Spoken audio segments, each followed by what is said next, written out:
Welcome, everyone. This is Dee Miles. I'd like to welcome you to our workshop tonight. We're going to do something a little different tonight.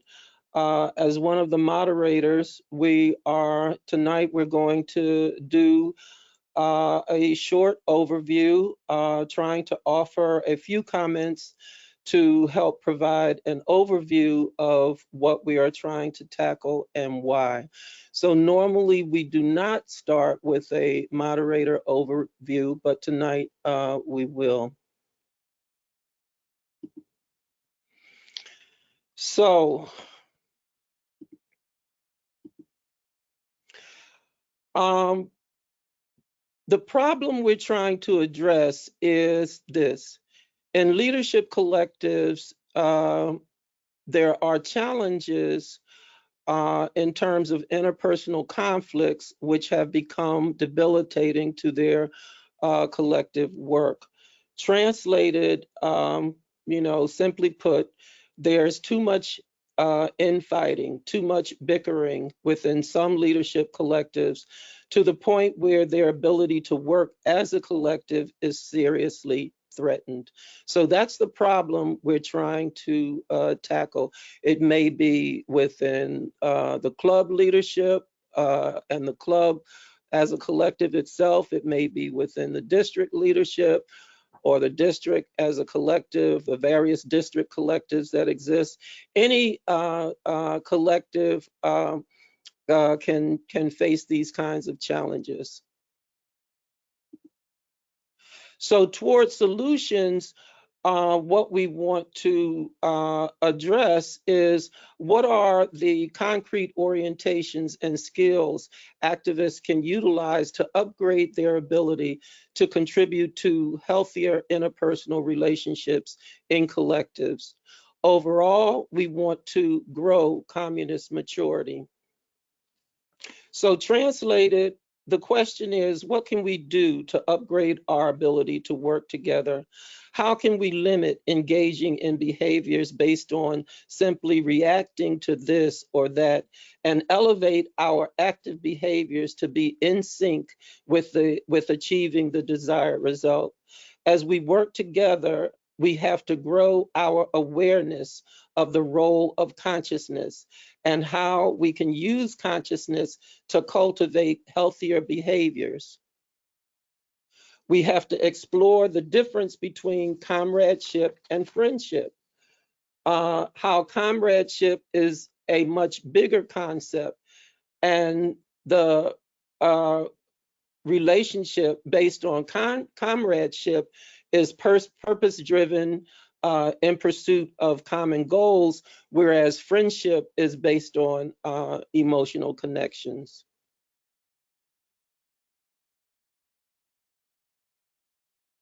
One useful orientation is understanding the role of the objective and the subjective. Now, these are philosophical concepts, and they sound challenging, but simply put, the objective is the world around us, which exists independently of our thoughts and feelings. The subjective is our perception of the world around us, which is significantly influenced by our individual thoughts and feelings. So our goal as activists is to understand the difference we can bring into play when it comes, the differences we can bring into play when it comes to trying to upgrade our behavior. So objectivity is our effort to understand the complexity of the world around us with all of its aspects and interconnections beyond the influence of our individual thoughts and feelings, whereas subjectivity is the perception of the world around us limited to and narrowed by the dominating influence of our individual thoughts and feelings. The self is the center of the universe and everything is taken personally. The individual personal impact is emphasized. So our goal is not to undermine the role of the subjective factor, because it is through the subjective factor that the activity of the human being is generated. Our goal is to bring into the subjective realm a consciousness of the objective realm. No matter how we feel, what should we do to help move the struggle forward? We have to grow our awareness that we struggle in every realm. The class struggle exists in every realm, even in the realm of our psychological well-being and the behaviors in which we engage as the outgrowth. Another useful orientation is being conscious of the difference between our struggles against capital versus our struggles within the working class, within working class collectives. So in our struggle against capital, we're relentless, we're uncompromising and unforgiving, for the purpose of weakening and diminishing the dominance of capital in every aspect of our lives, even though we do employ tactics. Whereas, and this is the point, whereas our struggle within the working class is for the purpose of strengthening and uplifting the ability of the working class to build and grow working class dominance in every aspect of our lives. So the point is, we need to be aware that the way in which we engage in the struggle against capital needs to be different from the way in which we engage within the working class for it um, be upgrading itself to achieve toward achieving the desired result. How we engage in the struggle, the ferocity with which we engage in the struggle, we need to be aware of there needing to be a difference. And sometimes we're not. We can get so angry at the appearance of capitalist orientations within the working class movement. But a part of what might help is to expect the presence of the influence of capital and be aware of the options we have to deal with those challenges. And those options include the simple navigation of a not so negative, not so debilitating infraction. So we could simply navigate someone's inconsistencies, or if the challenges presented are of a nature meriting, we can raise informal or even formal complaints with leading collective bodies. So we need to be aware of the options we have.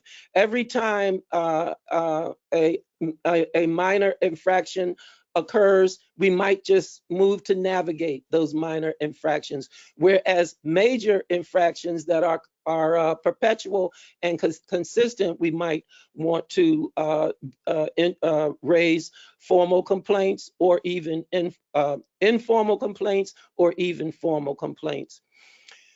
We also want to be aware of our contributing to growing our sense of distinction as a class, including our conscious embrace of our class culture and characteristics. As we work together, we want to understand that our subjective impulse and our subjective reactions do not have to be the driving force of our behavior. Our overall goal is to bring into being something that Marx indicated in the Communist Manifesto. Marx indicated that we want to bring into being in our collective environments the representation of the embryo of the future society for which we fight. So we want our settings, our environments to be distinctly different from what capitalism has to offer. And in order to bring those things into being, we have to be conscious of making the effort. So again, we work to grow our consciousness to understand the difference between the fight against capital and the fight within the working class for it to achieve the elimination of the dominance of capital. And how we can be clearer about what we're talking about here is something we can explore. Lastly, when it comes to the differences between capital and working class culture and characteristics, we have to look at the egocentric individualism versus of capital versus the collective orientation of the working class, the difference between competition versus cooperation, the difference between disunity within the working class versus unity, and focus on the focus on individual self-interest versus a focus on the interests of our working class communities, concern for the lone individual versus concern for community. In our settings, we want diversity and inclusion. We want equality. We want participation and engagement of the various segments of the working class, because this is what is required to relieve us of the domination of capital. This is what is required to achieve freedom from exploitation and oppression. This is what is required to achieve socialism. So our next steps are we invite everyone to engage with the contributions of the three upcoming panelists. We suggest that you offer your comments and questions so we can have a fruitful discussion. And we invite you to continue this discussion in your collectives where it might be helpful. We invite you to share the recording of this workshop and the articles which will be forthcoming, posted at cpusa.org. And we invite you to share with us your thinking, what you think might be helpful for us to consider as we go forward. And you can share with us at dee@cpusa.org. That's d@cpusa.org. So with no further delay, I will turn the mic over to our next panelist. Good evening, everybody. My name is Richard, and today I'll be talking a little bit more about subjectivity and going over some concepts to keep in mind as you're engaging in discussion in your collectives. So, as Dee mentioned, subjectivity is the individual's experience of the world. And as we know, individuals' perceptions and experiences are formed by their material conditions. So their education, the experiences that they've had, their social relations, their cultural values, and these things are always changing, whether or not the person is conscious of that.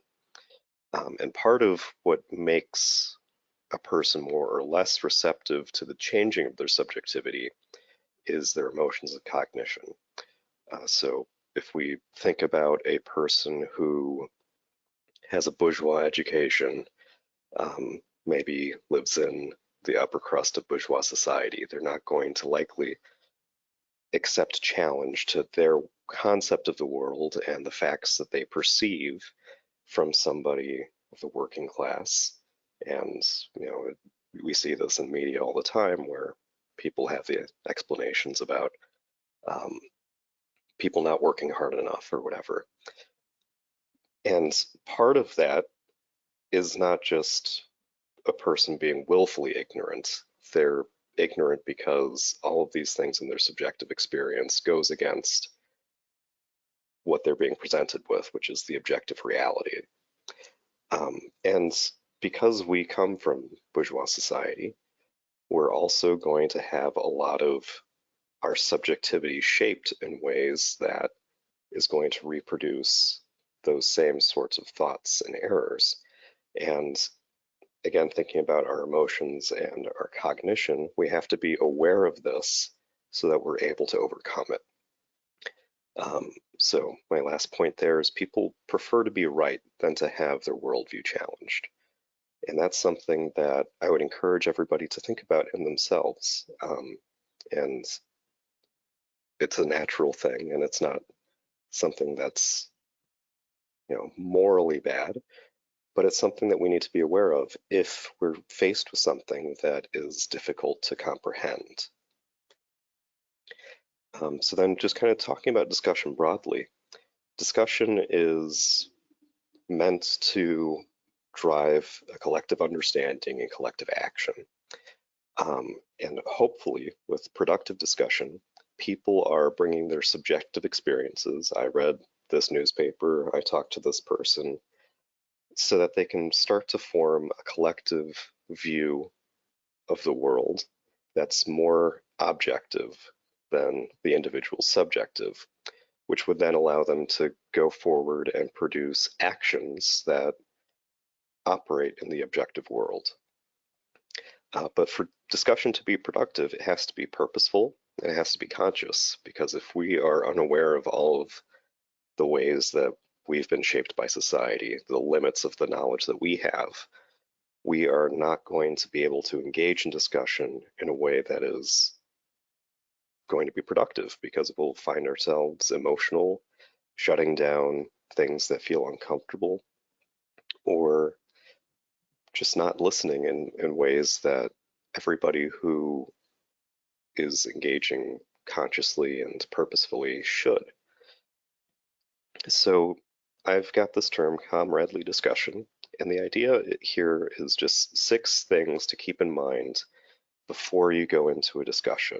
And in each of these 6 things, I've got a bunch of questions for you to ask yourself, and maybe some ways to try to combat that subjective and individualistic tendency that might exist in you still.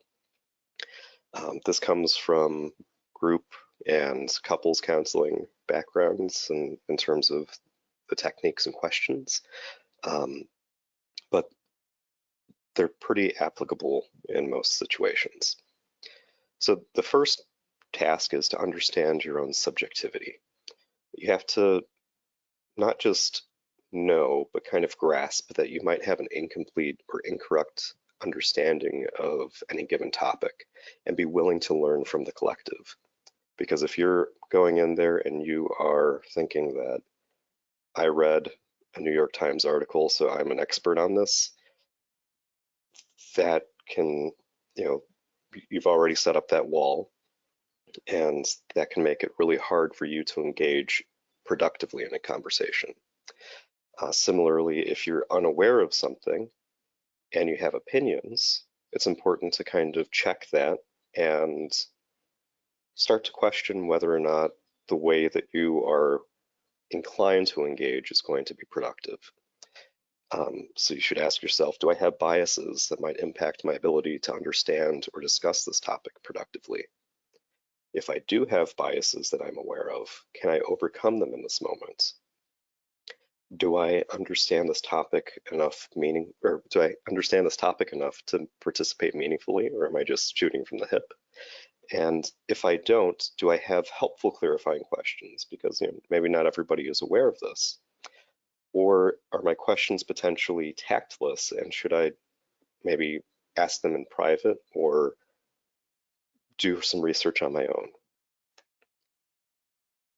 The second thing is to approach conversation with clear intention and awareness of your affect. And when I say affect, I just mean your emotional state.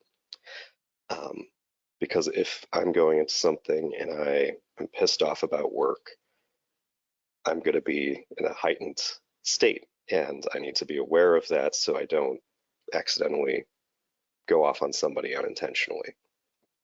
Or maybe shut myself down and not listen to what other people are saying. So it's important to ask yourself, what's my motivation for engaging this discussion? Do my questions have use beyond provocation? Do I have a useful observation or analysis to share? And here's a good one, which is, am I seeking personal fulfillment through my engagement in this conversation? Or do I hope to support the collective with my insight? Because again, that desire to be right and to be heard is a really human desire. but that's not necessarily useful in the context of engaging in a collective. So is my motivation productive in the context of this discussion? And then I also need to think about my feelings, my body state. So am I hungry? Am I angry? Am I stressed? Did I sleep last night? Am I feeling defeated or hopeless? Am I feeling angry? And then if you notice any of those emotions, take a breath and ask yourself if you can overcome that, or if you need to maybe step back, maybe be a listener today rather than engaging actively like you might have in the past. Things like that. Here's a really important one. Assume others are participating in good faith.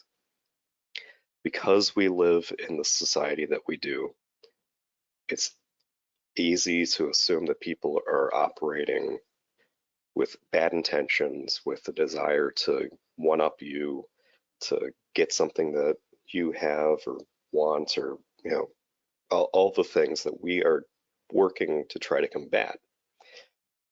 And if we don't notice that, when we're listening to somebody and we're thinking that, maybe having negative reactions immediately when they open their mouth, that's not going to be helpful for them, and that's definitely not going to be helpful for you. If you walk into a conversation and assume that everybody is participating in good faith, you can then step back and start to listen to what they're saying rather than the way that you feel about that person. So some questions to ask yourself is, am I listening to understand, or am I listening to react, right? Am I trying to understand what the person is saying, or am I looking for a way to respond to them? If I am listening to a way to respond to them, can I redirect my attention, or do I maybe need to rethink my motivation for participating right now? And a good check of whether or not you're listening to understand is, am I able to restate what I just heard without adding my own thoughts and feelings? So once somebody says something, can you comprehend what they just said? That's a tough question to answer, but it's something that you might even just kind of jot down on a piece of paper. Number 4 is seek commonality in disagreement. So most disagreements, especially when people are in collectives with a common basis, come from misunderstandings of what the other person is saying. So if we go back to number 3, this leads into number 4. So when we are noticing discrepancy between what that person said and what I said, or what that person believes and what I believe, we can immediately assume that that is something that needs to be fought. But that's not the point here. We're not trying to get to an objective 100% truth of a situation, most likely, and there might be situations where you are. But everybody's going to have subjectivities that we're trying to pull something out of. So by looking for things that you have in common, that can kind of overcome that, again, tendency towards point 3. So try repeating what the person just said and ask if you're understanding it correctly. And if you are understanding it correctly, try to relate that to a position that you have. And if you're not able to do that, try stating your position and ask the other person to help you find commonality. It's also important to recognize that there might not be a universal acceptance of it, and there might be a third or outside factor that neither of you are considering, and being able to accept that you're not going to get down to the bottom of it right now, but that you might be able to move forward anyway, is an important task to have in these discussions. And now we're going to start talking about criticism. So criticism is something that's productive, assuming that we're engaging with it properly. So we want to try to limit our criticisms to what is productive. So I'm just going to read the slide here. It should be specific and productive to the conversation. If you're identifying unrelated flaws to the person's character, that's not going to be helpful for the person because they're not going to receive it in that moment. That's not going to be helpful for the collective because it's just going to increase tension. If a person has claimed a reactionary position on a topic or appears to be otherwise misinformed, try to provide guidance in a non-confrontational way and offer resources or reflections to help raise their consciousness. And by showing a commitment to criticizing the view but not morally rejecting the person, you provide safety for that person to learn and grow, and demonstrates to the other people around you the same thing. Because if everybody's afraid of being attacked, no one's going to participate. So before you offer a criticism, it's something important to ask is, am I criticizing the person or their view? Is my criticism specific? Is my criticism relevant to what's being discussed right now? And can I state it in a way that's not confrontational? And it's also really important to accept criticism insofar as it's productive, because we all are going to have imperfect views of the world and imperfect understandings and incomplete understandings.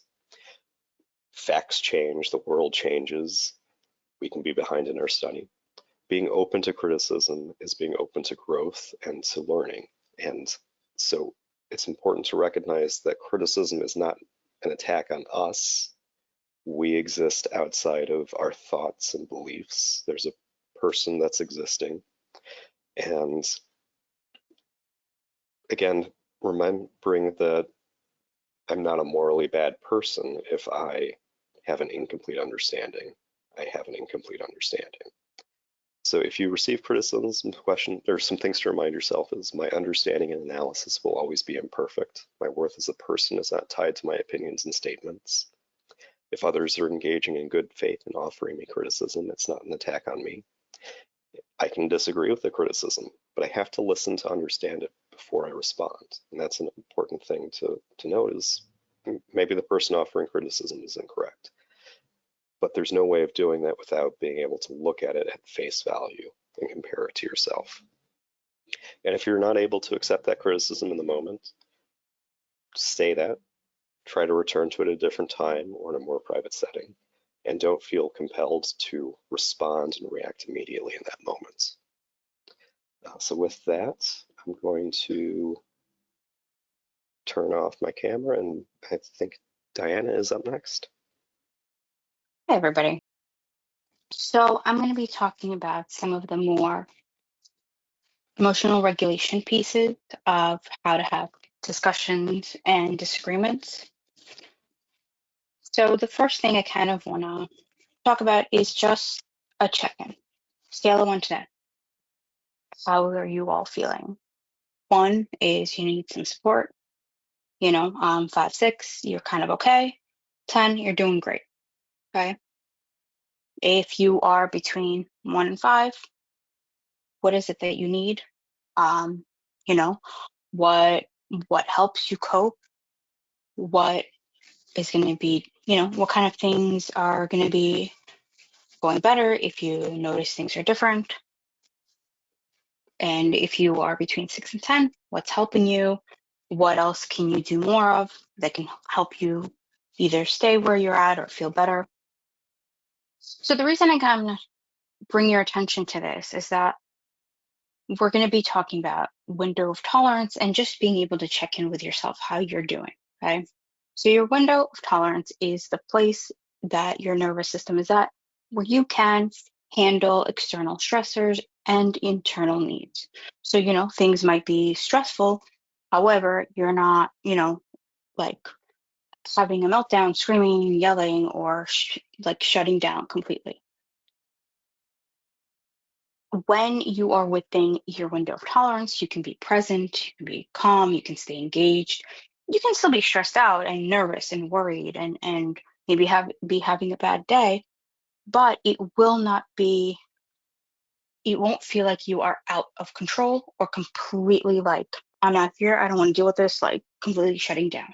You can respond thoughtfully and carefully, understand whether like you need to take a step back, whether you need to, cool down, whether you need to go eat something, whether you need somebody else to take over the conversation.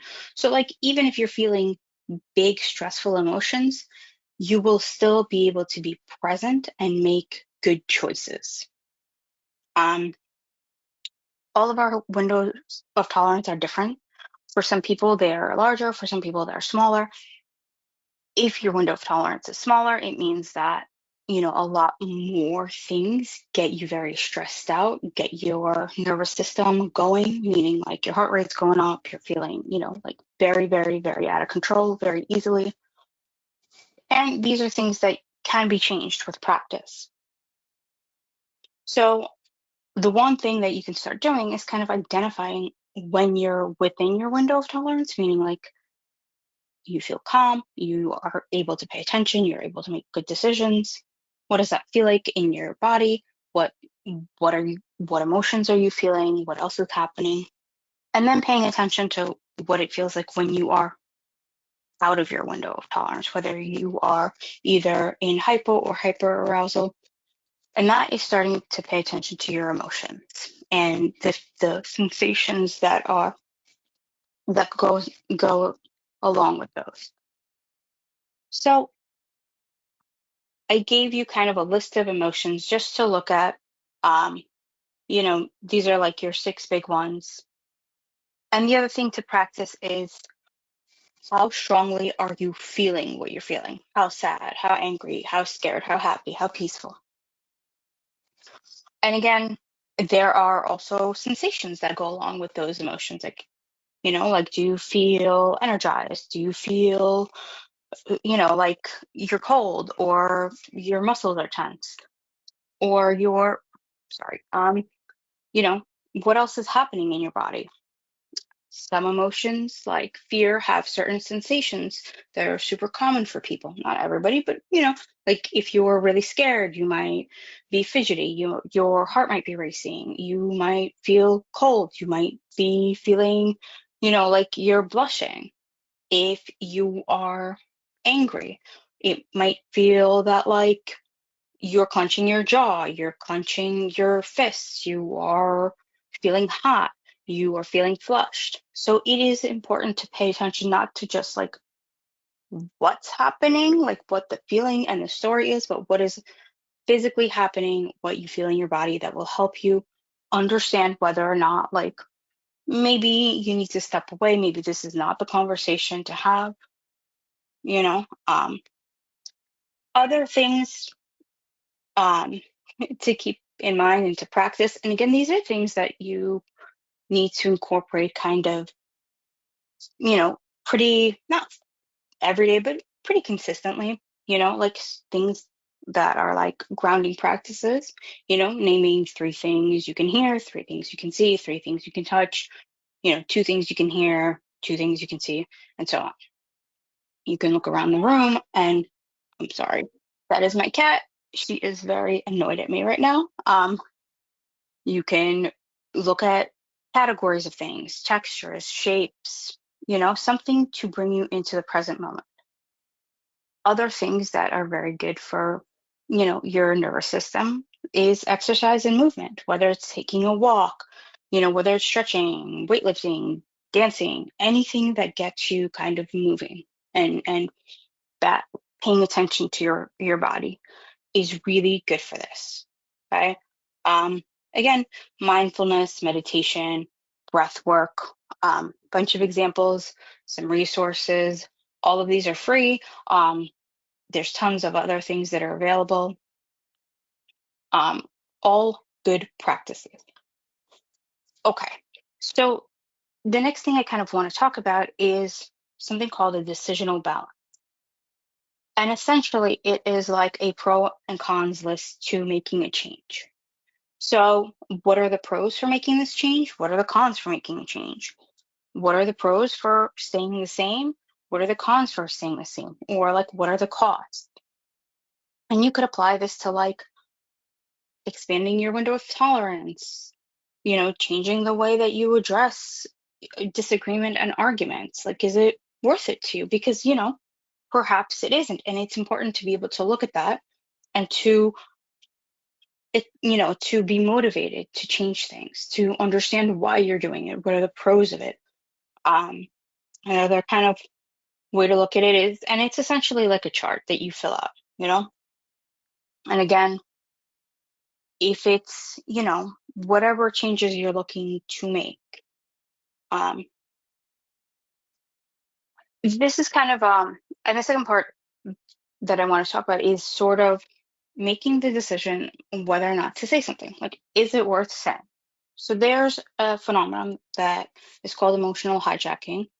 And essentially that is when you are feeling like your emotions have taken over. It clouds your judgment. You almost can't see outside of your emotions, right? And it also makes you feel like you have to act. Like there's that motor being like, well, you got to respond. You got to say something. You got to do this. You got to do X, right? And the consequences are that, like, often we make false assumptions. We say things we regret. We jump to conclusions. And this exercise is sort of a way to kind of reframe a recent experience of emotional hijacking. So, think about a time that this happened, kind of figure out what was being discussed, how it was being discussed, any other like factors, what else was going on. Then notice the emotions you were feeling during or in response to the interaction. You're kind of naming them, no judgment, right? Again, you're paying attention to how they're showing up in your body. If you aren't sure, you can just identify the physical sensations you're experiencing right now as you're thinking about that situation. Notice the action urges, that drive of like, you got to do this, you got to do this, you got to respond, right? If the emotions could talk, what would they tell you to do, or what would they tell you not to do? Step 3, okay? And that is sort of identifying the values that are connected to this event. So are any of them being violated or threatened, or do you feel like they're being blocked so you can't honor them? And the list on the on the screen is sort of a bunch of different values. It's from Brene Brown's like Dare to Lead list of values. There's a bunch of value lists out there. And so for this incident, you rate how important each value is as it relates to the incident. So 0 to 10. So whatever values you felt were either threatened or violated, you pick out and you rate them, how important they are. And then you're going to kind of take a look at them. So if you're considering responding or how to respond, okay, anything that's rated 7 or above sounds like something that you should look at more deeply. If they fall somewhere between 4 to 6, somewhere in the middle, maybe you could say something, maybe you don't need to. Maybe examine it a little bit. If it's 0 to 3, sounds like it's probably not really connected to your values and it was more an emotional response. So instead you would focus on coping skills, setting boundaries, figuring out how to not let somebody get to you, and taking care of yourself. The other important factor that you have to consider is, what's the purpose? What's the utility or the constructive purpose for speaking up or saying something, right? For those values that are 4 to 6 or 7 and above, you are going to identify 1 or 2 goals. But remember, like, you have to focus on things that are actionable, on what you want out of this conversation, but you cannot control how the other person responds. So they are based on what your values are, what you want, what you feel like sharing or responding will achieve. All right, so you have to kind of make sure that whatever 1 or 2 goals you set, they're concrete, they're specific, they're measurable, so you know what you're aiming for. And then afterwards, you can reflect on what's happened in the past when you've been similarly triggered or emotionally activated and you didn't speak up. And it's not so much about criticism, it's more of finding the barriers to the goals that you want to achieve now. What do you need to adjust? And then finally, you have the conversation. And I think this exercise is important because it kind of walks you through a past situation that you may still want to respond to. You can reflect on it. it gives you something to kind of practice and think about. And is it worth saying? Because maybe it isn't. Maybe you were feeling emotionally hijacked. However, a response is not needed necessarily directly, or maybe it is needed. I'll skip this. And I want to talk about a little bit about like active listening. And essentially that is when somebody is speaking to you, right? You are listening to understand, you are looking for, like intent and meaning. You are totally present with the person that's speaking, and you are, aware of any distractions that are coming in your mind. Are you spacing out? Are you, like thinking about the time that you want to go home, whatever, you're done, and you're trying to focus your attention. A way to kind of practice this, and you kind of do this with somebody that you trust enough to be able to handle this. And basically, you have two people. Partner A shares kind of a mildly distressing experience for 2 minutes, and partner B will be actively listening, and then kind of reflects back content, emotions, any body cues that they noticed. You're not solving the issue. You are sort of validating what they've said. You're paying attention to them. You're reflecting back what maybe your experience was like when you were listening to them.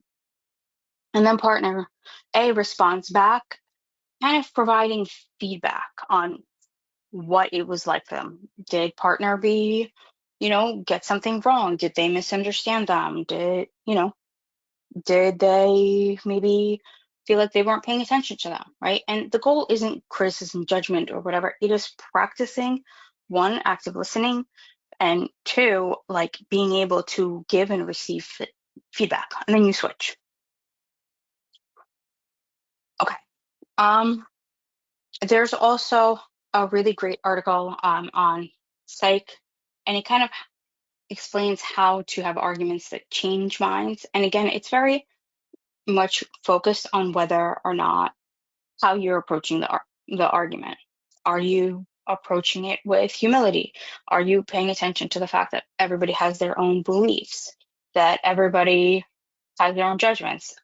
I listed kind of their key points. And I gave you the link to the article. I think it's really a great read, and it's worthwhile to kind of look at. And also, I gave you all kinds of resources over here. All of the things I did cover, some things that are outside of kind of what we talked about, some of the, the bottom ones talking about conflict and training and working in groups. And that is where I am done with the presentation.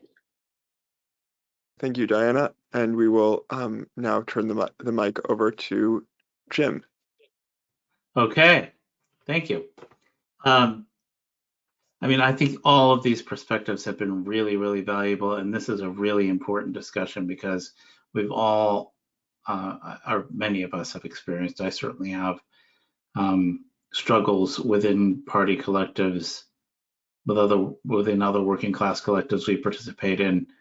So I want to step back for a second and talk about these issues from a class perspective and from the perspective of our movement and our history a little bit. One of the downsides that we have to deal with as communists living in a capitalist society, which has been an issue for our movement in most societies, is that we are operating behind enemy lines, and not just in terms of the law, and those are all true too. The law, the way the government's operating, our employers, which are dictatorships, etc., but also the way that this social system affects us in terms of how we are brought up, how we're educated, what we are taught is important, what we are taught is not important. Because there are parts of this that you can't grow up in water and not get wet. And so we're all, I would argue that subjectivity is a basic part of being a human being, because each of us experiences the world from our own perspective. I mean, I have been blind. I've been legally blind my entire life.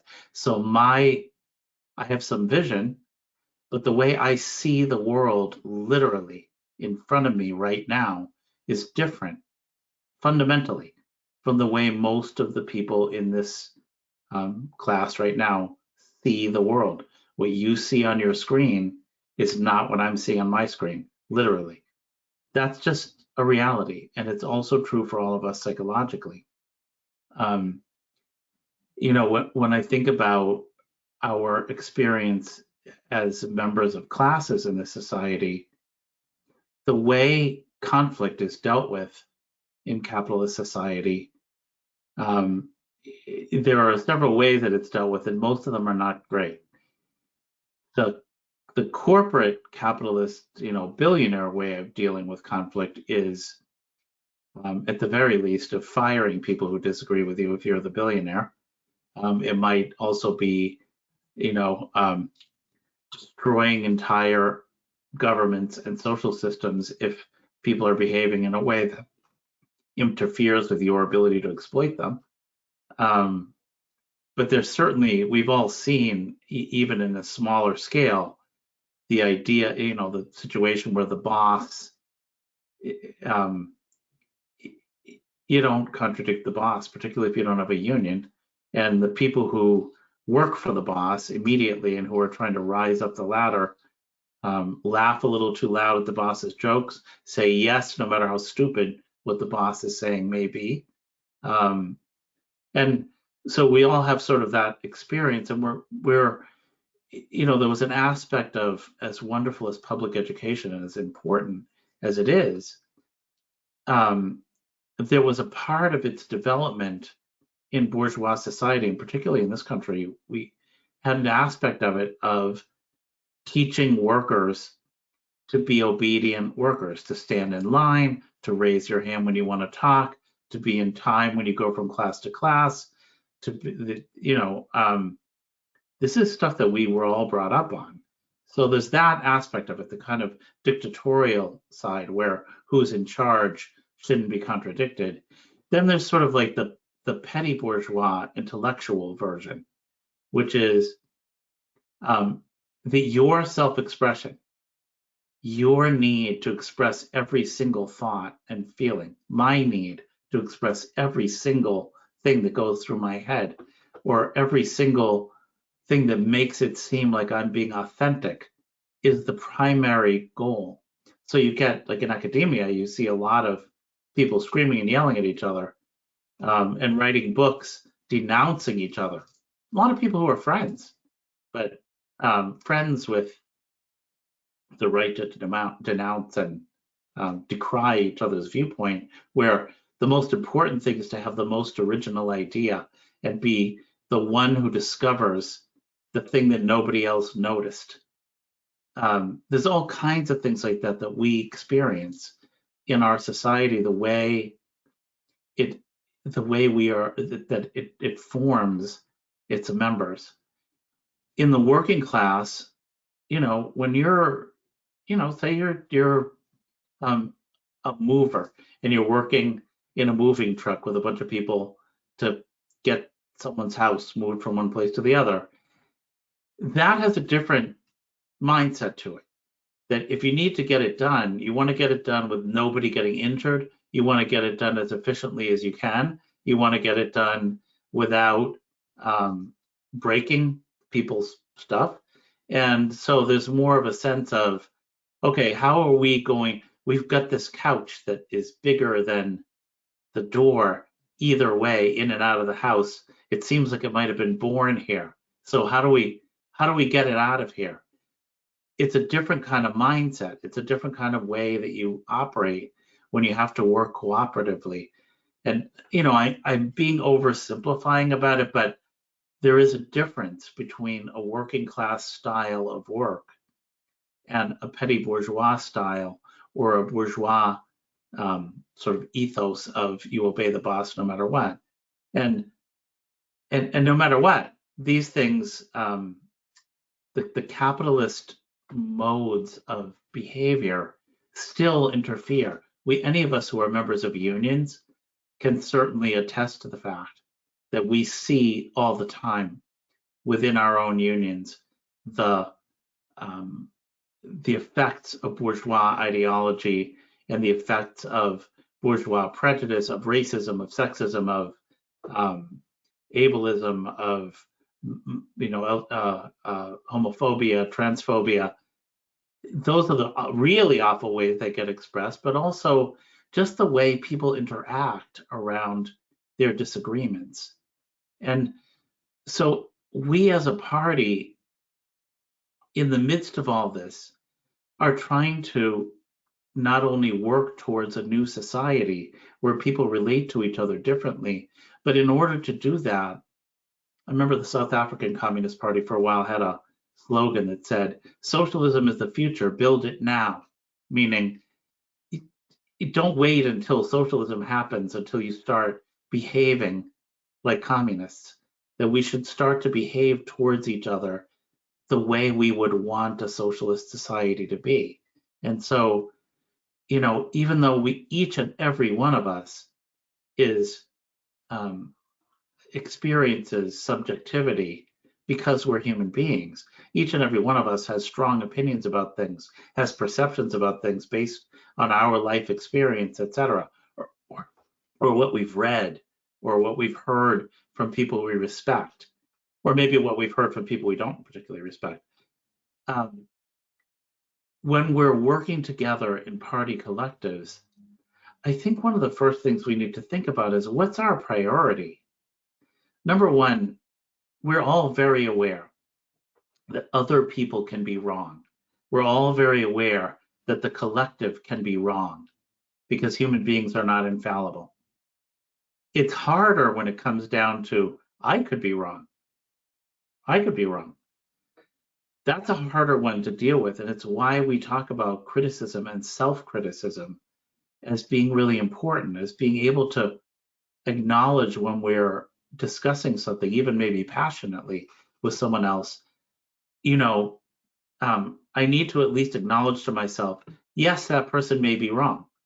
They also might be right, or they might be partly right and partly wrong. I may be wrong. The collective may be wrong. But, excuse me, but the reality is that the collective is the coming together of a lot of different people's experience and of the experience of the movement historically. And so I usually, when I'm in those kinds of situations, at least when I'm at my best, I know that the collective could be wrong, but I kind of start from the vantage point that my subjectivity is more likely to be limited in ways that the collective's subjective experiences may not be. And I think that it's an important place for all of us. Someone mentioned humility earlier. We don't maybe use that term that often enough in Marxist circles, but it's important. And I think that's an important piece. The other piece I think is important for us to think about, what are we trying to achieve in the long term, in the short term? What are we trying to achieve? And how does our behavior towards our comrades affect our relationships with them? I mean, one of the things, I was a couples counselor for years, and this is a different thing, but in a way, there is a similarity. One of the things about a couple is that there are certain things that you really should or should not say, particularly should not say, or behaviors you should not engage in, because they are so damaging to the relationship in the long term that even if you're right at this particular moment, the damage you may do in this particular moment may be irreparable. And I don't know that we always think about I feel so sure that I'm right, and I read this, and Lenin said it, and it's got to be right, that that we don't stop for a minute and ask ourselves, am I treating this person as a comrade, almost like as a kind of family member? In unions, we use the terms sister, brother, sibling. We use comrade, but it's kind of honoring of a relationship that it's important that we honor, both for the sake of our actual interactions with each other, our long-term relationships with each other, but also for the sake of the party and the movement as a whole. And I think if we look at our history, at our best, that's what we've done when we've been our most successful.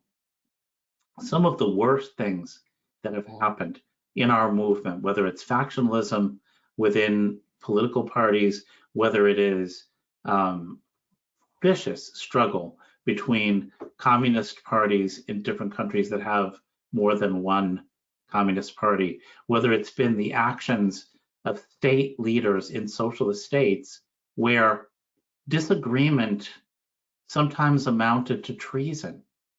I think we really need to look at how serious these things can be and step back for a minute and ask, what I'm saying, okay, I want to articulate it, but it's important that I leave room to listen to my comrades, to consider that other people may be right, or that I could be wrong and the collective could be right, even though I may be the one person who thinks differently. And even though I still may feel this way, I may still think that I'm right, that at least I take the opportunity and for the good of the movement and the party, and with the recognition that it's possible they could be wrong. It's possible I could be wrong, that ultimately we work together as a collective and that we put the health and the well-being of each and every comrade in the collective and the health and the well-being of the collective itself ahead of our own need to be right. Because being right, God knows, it is one of the most powerful human emotions. When I think I'll just end on this, that I remember when I was studying to be a couples counselor, I had a professor who said, there are 3 words that every human being longs to hear more than any other 3 words. Do you know what they are? And the people in the class said, I love you. And he said, no, you were right, are the 3 words we really want to hear.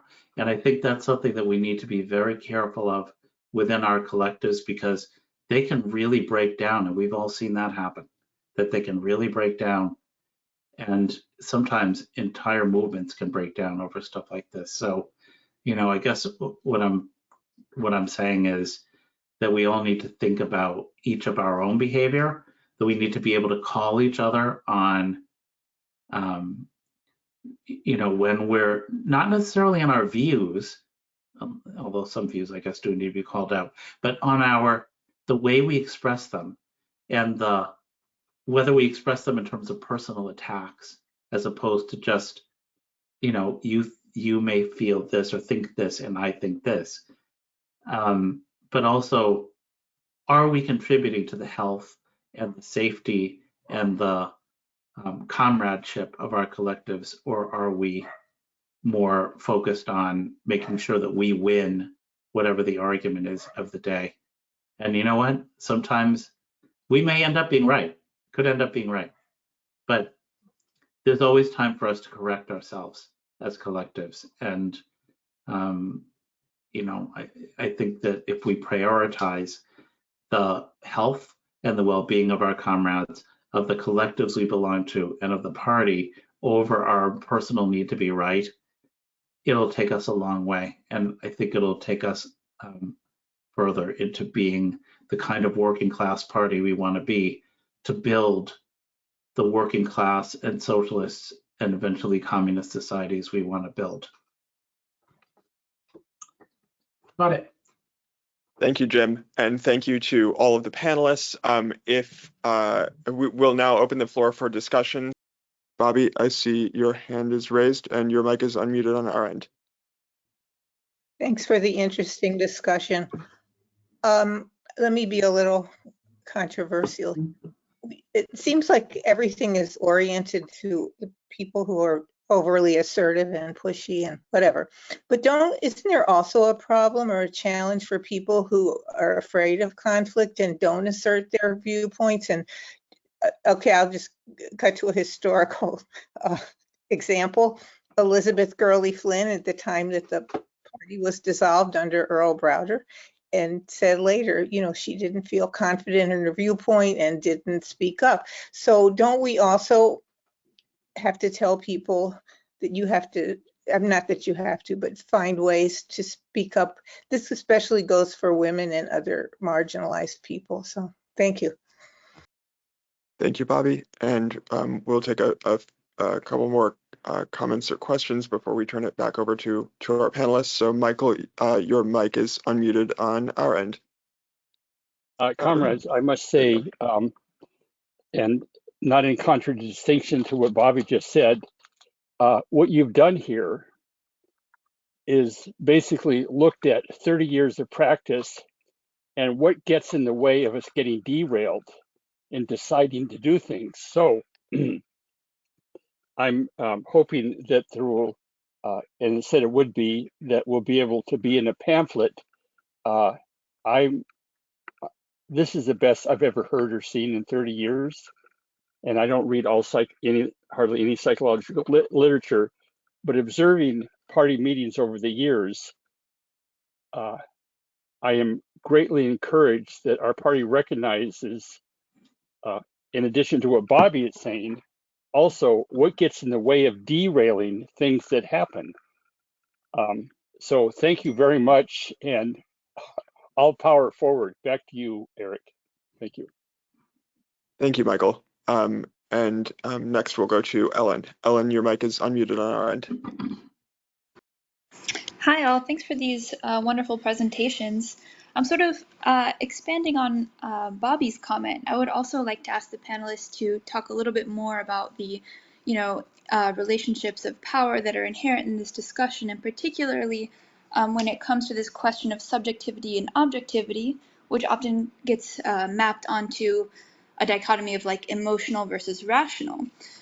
Which is a dichotomy that historically has been weaponized against women and people of color, right? Whereas white men have constructed themselves as the sole sort of possessors of objectivity or rationality. So yeah, I'd like to have a little bit more discussion sort of on maybe some of the baggage of those terms and of these relationships of power. Thank you, Ellen. And we'll turn it over to our panelists to respond, and then we'll take a few more questions and comments. Would anybody like to go first? This is Dee. I'd like to respond to what Ellen just said. I think we're challenged to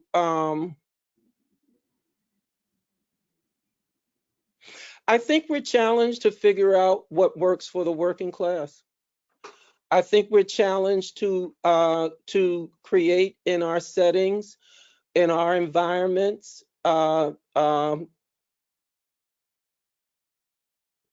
approaches that will encourage everyone to share their thinking, approaches that will be, and the bottom line is remembering what's required for socialism. In order to bring socialism into being, we have to have the engagement of the masses. And that does not mean simply listening to one person. That means actual engagement in the process. So we're challenged in our meetings to create space for everyone to make a contribution. We're challenged in our meetings to distinguish between passion and emotion, which can also be rational. So on the one, so I think we are challenged to decipher what helps us as the working class move forward and how to bring those things into being. Done. Thank you, Dee. I had a comment. Thank you, Bobby, for that question, and I appreciate what everyone said, because I think we did focus a lot. I certainly focused a lot on people who are overly individualistic and assertive and aggressive sometimes. But another form of subjectivity is, and it's a subjectivity that's, you know, formative for a lot of us, is I'm a person of color, or I'm a person with a disability, or I'm a woman, or whatever it may be.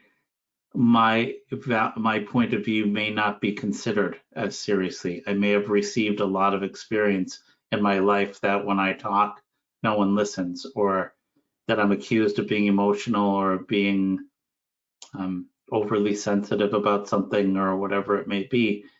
That is another form of subjectivity. And one of the things, you know, I think we do need to really encourage. I know in my union, and I think sometimes in party meetings I've been in, we've used the expression step up and step back, that if your tendency is not to speak up, is to kind of hang back, then step up a little. Speak up and say something, because what you say may be something that no one else is going to say. And step back if you tend to be somebody who dominates the discussion. And I think one of the practices that collectives can use that I've seen work pretty well is having a progressive stack, where when people are being called on, that someone keeps track of who's raising their hand and who wants to speak, and make sure that people of color, women, disabled people, people who for one reason or another, young people, older people, don't tend to be listened to as much and may not be as easily willing to push themselves forward as perhaps a white man, for example, get called on, and that it's not just a straightforward who put their hands up first. So I do think there are ways that we can deal with that, but those are really important issues to make sure everybody has a chance to speak, and that we, the Paul Robeson version of the Ode to Joy, you know, check, I think it was speed the slow and check the eager, curb the weak, or help the weak and curb the strong. There's a place where we can help each other to all be able to step forward.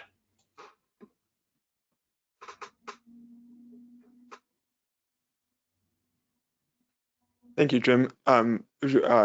Maybe Diana, would you like to go next? Yeah. So Bobby, when I was kind of thinking about like this presentation, things that we were gonna talk about, I was sort of like looking at it from the perspective of like conflict and what kind of personalities and antagonistic tendencies like happen in groups. But you're right, like it is really hard sometimes, and a lot of people feel like they can't speak up.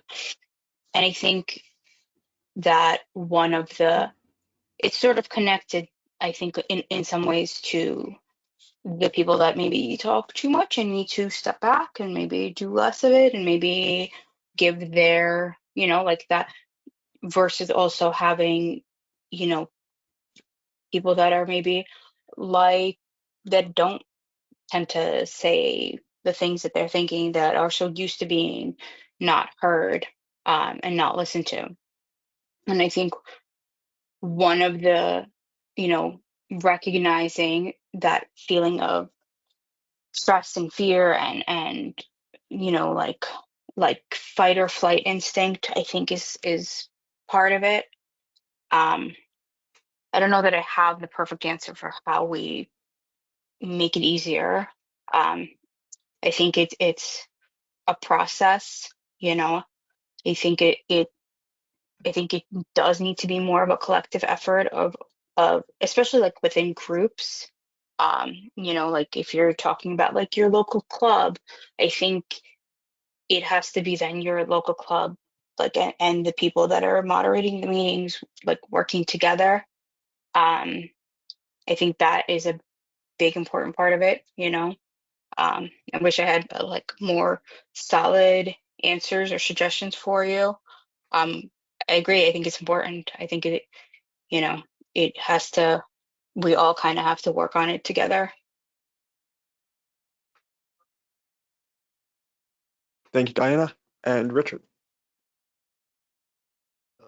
Thank you, Bobby and Ellen, for bringing up the flip side of conflict, which is the people who get sidelined and are fearful of voicing themselves. And I think that collectively, to Diana's point, it's going to require a localized sort of understanding and kind of thinking about what Jim was saying earlier about almost thinking about things in terms of family and caring for each other, looking for people who are struggling to voice themselves and encouraging them. But on the flip side, finding ways of creating a sense of safety, I think, is really important, because if you have high conflict in a group and somebody finally gets the courage to say something and then they get a negative reaction, that's a surefire way to get them to never say anything ever again or to leave. So I think it's going to be both supporting and also kind of working to improve general relations and in between people, both interpersonally and so kind of as a whole. But really, really important questions. Thank you. Thank you, Richard. And now we will go back to the floor for more questions and comments. So we're looking for raised hands. And Rosanna, your mic is unmuted on our end. Hi, thank you for the insight that you provided. I think it was really an important perspective. I would like to say that, you know, the role of trauma, many of us have trauma, you know, and deep trauma. I think, you know, the role of, if, for example, when you were younger, you were raped, violated in some way, if there was violence in your home, these kinds of traumas, we have to be mindful of and be able to overcome some of these traumas. You know, if there's a lot of competition in the house, in your home, growing up, that could trigger you to be competitive also in your everyday life. So I think that, you know, being mindful of your traumas and working through those, I think also is part of stepping up, in the sense that, you know, you're taking care of yourself, you know, you're overcoming some of these things. You know, as women, we're rarely told that we're good enough. From the moment we're born, you know, they pierce our ears and they put on cute little dresses, or they, you know, do things to make you look cute, but the essence and the message is that you're not good enough the way you are. And so you've got to, you know, add these things like makeup and all of these other kinds of things, you know, adorn you so that you are good enough. And then it goes on throughout your lifetime, because you're, you know, you have to fight against the society that's telling you that women have to be a certain way, act a certain way, otherwise they're not good enough. I also feel that, you know, the concept of stepping up, I think also stems from that confidence that what you're going to say is not going to be intelligently, you know, it's not going to sound as intelligent as others sound intelligent. And so how do you overcome those barriers essentially my question is, you know, is how do you overcome this? How do you, when you're telling somebody to step up, how do you give them that courage to feel that they can step up and feel that what they're thinking of and what they're would like to say is going to be, you know, intelligent sounding? Is really essentially that's That's what I think holds people back. So that's it. Thank you. Thank you, Rosanna. And now we will go to Cole. Cole, your mic is unmuted on our end. Thank you. I wanted to go off of a little bit of what Diana said, especially, and I apologize, I forget who mentioned it in particular, but being humble and humility. A big thing for me has been, especially this year, has been knowing your own personal limits. If you just go all gas, no brakes for, you know, several weeks or several months, and then you end up having a horrible, you know, crash out, you know, whether physically or emotionally or both. It's very important to be willing to be like, hey, I cannot make this. And being willing to say, hey, I am really not up for this, or you know, because especially if you understand your own limits more, and you can sort of see things coming, and it's I think important for the collective to be able to do that, and that also helps lead to, you know, task delegation or something like that, where you know, people who aren't as super active but are still, you know, quite often in attendance, you know, they're able to you know, giving them ways to contribute more and let them know that they're important to all of this. It's very important to understand your own limits, and being able to work with your collective to best most effectively manage it, so that you know, if only a few people are you know, super active and one of them blows a gasket, you know, that's you know, that is one less keystone in the arch they've been building. So that's just the one thing I really wanted to point out, connecting Diane's presentation with my personal experiences here. Okay, thank you, Cole. And we'll take one more raised hand. So let's go to Shelby. Yes, this is a great discussion. I really find it very interesting, and want to look at it a little bit more. I'm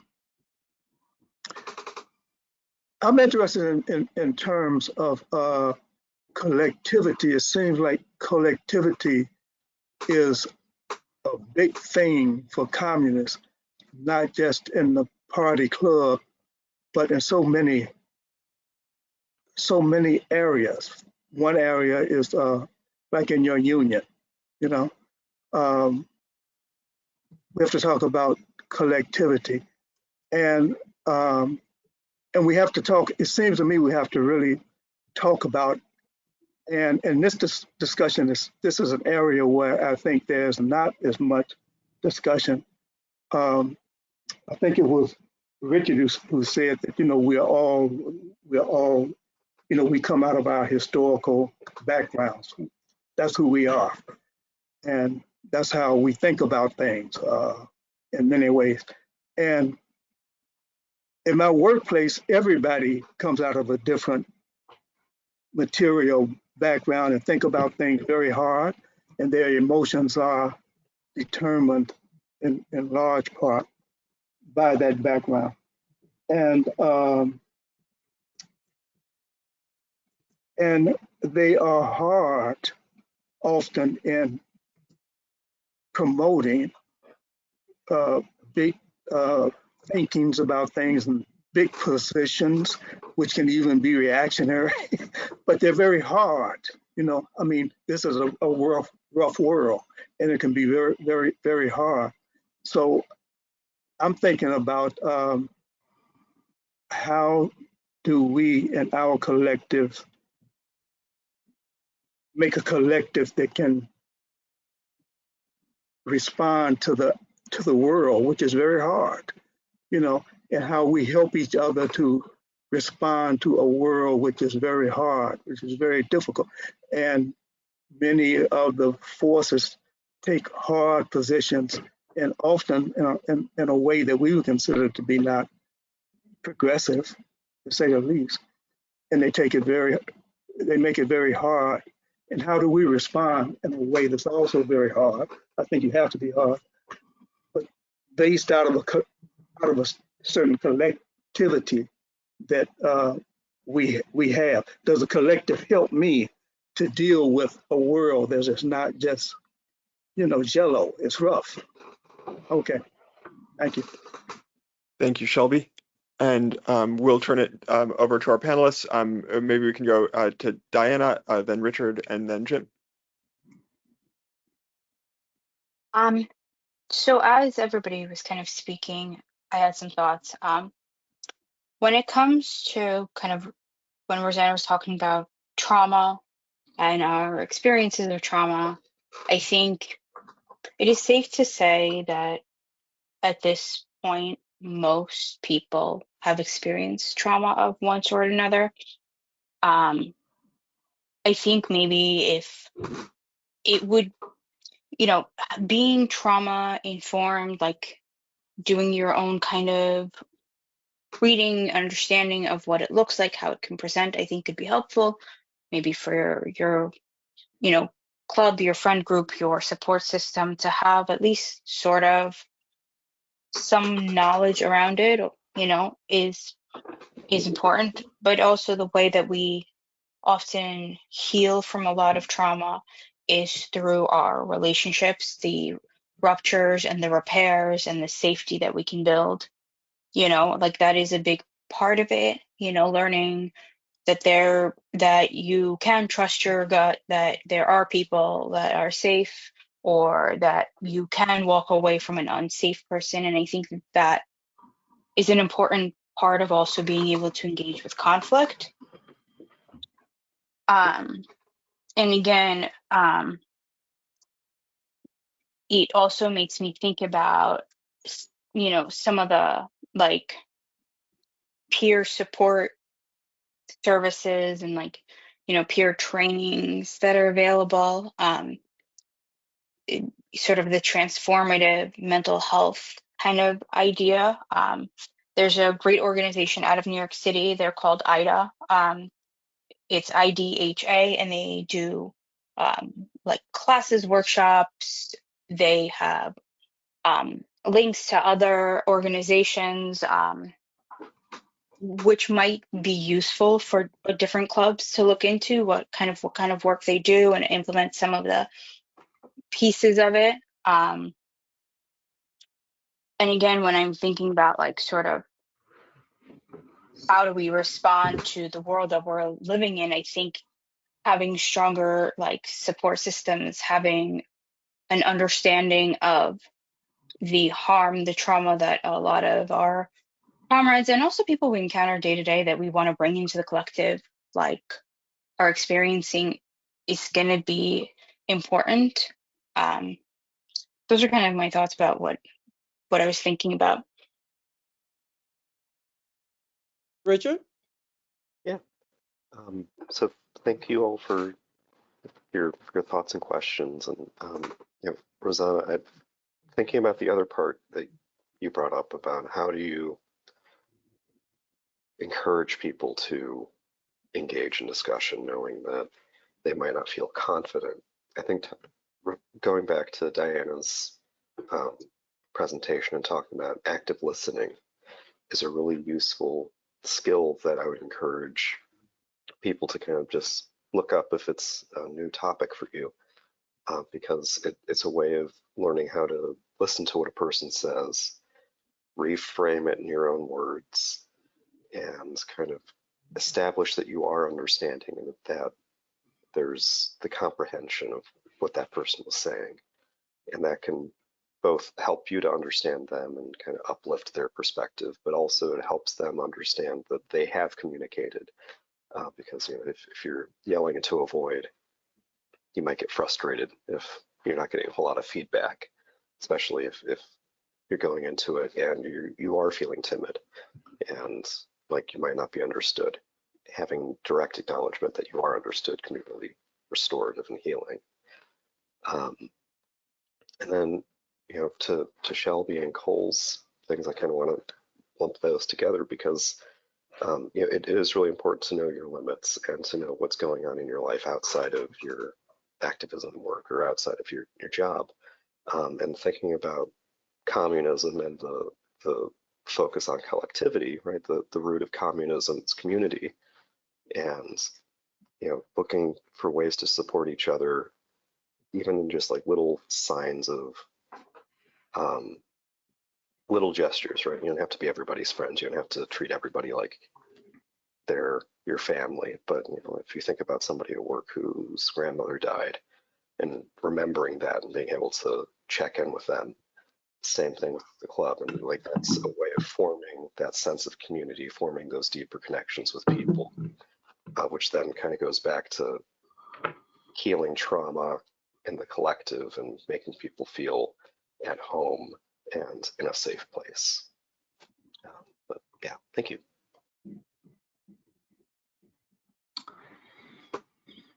Yeah, I think these questions, they're related, and I would agree, all of us, to some degree, growing up in a society of exploitation where people are commodified and objectified, just that in and of itself exposes all of us to some sort of trauma. That's not a real human way of relating.